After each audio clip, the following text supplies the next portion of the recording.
ইউনুস আলাইহিসসালামকে কেন মাছ খেয়ে ফেলেছিল? আল্লাহ তাআলা ইউনুস আলাইহিসসালামকে ইরাকের একটি নিরীহ অঞ্চলে ইসলামের দাওয়াত প্রচারের জন্য পাঠালেন।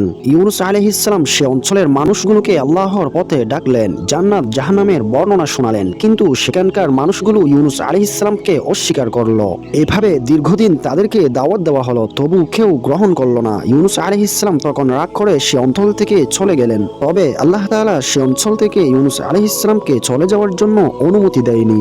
ইউনুস আলাইহিসসালাম সে অঞ্চল থেকে চলে যাওয়ার জন্য একটি নৌকাতে উঠলেন। নৌকা যখন সমুদ্রের মাঝপথে, তখন প্রচন্ড বেগে ঝড় তুফান শুরু হলো। নৌকা পানিতে ডুবে যেতে লাগলো, আর নৌকার মাঝিরা নৌকার ডুবা হতে রক্ষা পাওয়ার জন্য ইউনুস আলাইহিসসালামকে পানিতে ফেলে দিলেন। তখন একটি বিশাল বড় মাছ এসে ইউনুস আলাইহিসসালামকে গিলে ফেললেন।